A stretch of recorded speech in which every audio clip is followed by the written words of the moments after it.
Ladies and gentlemen, another day, another Democrat indicted and charged, this time with laundering money in Boston. Boston Mayor's finance director charged with money laundering in prison smuggling scheme. So we have an individual who served as a longtime Boston Democratic political activist, community organizer, appeared in Woburn Superior Court along with two co-defendants, both of whom are facing charges of conspiring to smuggle certain, illegal products, narcotics, you could say, into the facility, into prison. So you have a situation. This is Boston25news.com. Boston Mayor Michelle Wu's office. She worked as the finance director in Boston Mayor Michelle Wu's office. Arraigned on Friday on these charges. Not a word from media in general, ladies and gentlemen. I'm reading from Boston25news.com. And here's a WCVB5 Boston article. This is an ABC affiliate. Boston Mayor's administration and finance director charged with laundering. The administration and finance director in Boston Mayor's Michelle Wu's office is on unpaid administrative leave, facing two charges. The individual was indicted by a grand jury on December 15th on one count of money laundering and another count of conspiring to commit a criminal act. She was arraigned on Friday, entered a plea of not guilty, and released on personal recognizance. So this has taken place throughout the country in the past couple of years, ladies and gentlemen. A great many Democrats that I have read from public record knowledge have been indicted, charged for this type of criminal act. The campaign donations suddenly make their way into different areas. So on a different note, you had AOC, for example, who had corporations and political action committees working with each other. I should say, funneling money from the corporation to the PAC, or from the PAC to the corporation. And of course, they defended that, but that was very likely an FEC violation, according to former FEC chairman. So the Washington Examiner broke that story. And that has yet to be resolved. That is still a very bizarre state of affairs between AOC and her political action committee and the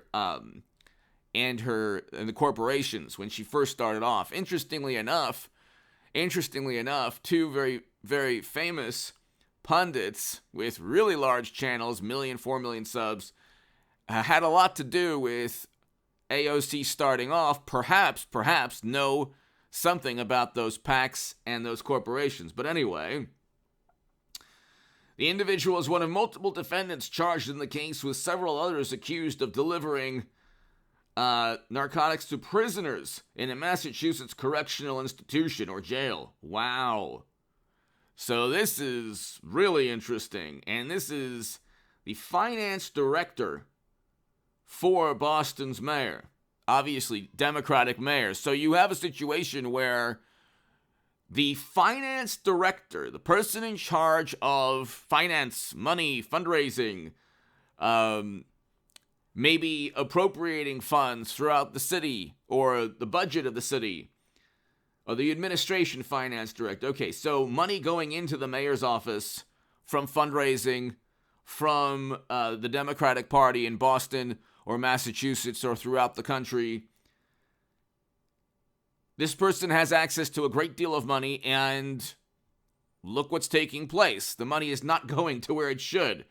It's going to funnel a whole bunch of things to prisoners in correctional facilities and jails. Hit subscribe to this channel, ladies and gentlemen. I will have a live stream probably around 7 p.m. Pacific time tonight, ladies and gentlemen. So be here for the live stream at 7 p.m. Pacific. to my Patreon. My Patreon is below, ladies and gentlemen. Your support is greatly appreciated. If you want to support my work long term, that's one of the best ways to do so. Go to hagoodman.com also to read my writing in The Hill, The Huffington Post, Salon, The Jerusalem Post, The Federalist, and other publications. And you can sign up for a newsletter there, ladies and gentlemen. Quote, the city was made aware of these allegations Thursday evening. A written statement from a Boston City spokesperson said, so this is a huge deal. The individual is an honorable and dedicated public servant and deeply valued member of the community. A written statement from her attorney. She has been a selfless advocate for those in need for decades. She has been wrongfully charged. The facts of the case will speak the truth. Well, here's what takes place, and I've seen this oftentimes in major cities run by Democrats. What takes place is the mayor isn't going to be charged. The senators, the governors won't be charged, but the individual who's the finance director. And this is, again, an ABC News article. There's a whole lot of articles on here. Yahoo News, Boston mayor's finance director charged with money laundering in prison, narcotics smuggling scheme. So this is pretty big news. What'll take place is the finance director will be charged. Or you will have two councilmen or councilwomen charged. It won't be the main top Democrat. It'll be people around the Democrat that gets charged. And of course, media, you won't hear about this. You will only hear about Trump and how horrible he is, and one day he'll be indicted. Oh my God. But they can't find anything to indict him on. Now, that doesn't mean in the next year or so they won't indict him. That doesn't mean that they won't find some way to even the score. They're trying to go after Mike Pence now. But I'll do a segment on that. They're trying to bring Mike Pence into this. But the hilarious thing about what Democrats have been doing is that there's so much corruption on their end. Hunter, Joe, laptop with clear violations of the law. Nobody reads the actual laptop belonging to Hunter and Joe. Joe almost certainly owned that laptop also because it was a family business. Nobody reads. How can you use your influence on the company's behalf? What does that mean? Hunter's influence is derived from Joe as vice president and president. So that is a crime when you combine also the money flow. See, the thing with Democrats, Bernie Sanders was cheated in 2016. Okay, I was the biggest Bernie Sanders booster on the internet, according to the Huffington Post. The unofficial scribe of Sanders is the most hardcore voters, according to the Washington Post. Why do I bring that up? Okay, because I could never have the writing in the Huffington Post, my writing in the Huffington Post, given a stamp of approval by editors in the Hill, Salon, by editors. Okay, there are no editors who would publish what I was thinking and feeling and writing back in the day to be the biggest Bernie Sanders booster on the internet. Because I was saying, hey, you know what? I didn't know that Bernie Sanders was a part of the same system that he claims to oppose. Trump is actually the Bernie Sanders I thought that Bernie Sanders would be. So Trump opposes a very corrupt system, record low poverty under Trump. We had record low poverty under Trump. We had an emphasis on peace deals and negotiated settlements. We had that with Trump, the Doha Agreement, Abraham Accords, first president to step foot in North Korea. We had a foreign policy that didn't send us 90 seconds to midnight. What I should have done is been the biggest Trump booster on the internet. That would have been fantastic if I could look back. Okay, I wanted Bernie Sanders because of the foreign policy element. I thought that he was a much better option than Hillary Clinton. But Trump actually was the best option by far of all three. We had a world where foreign policy was much better. We were in a better standing in the world. That's not even up for debate.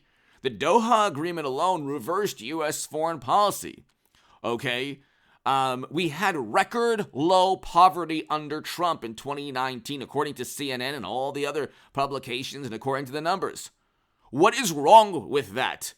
What is wrong with that? The apoplectic, hysterical media coverage overshadowed every good thing that he did.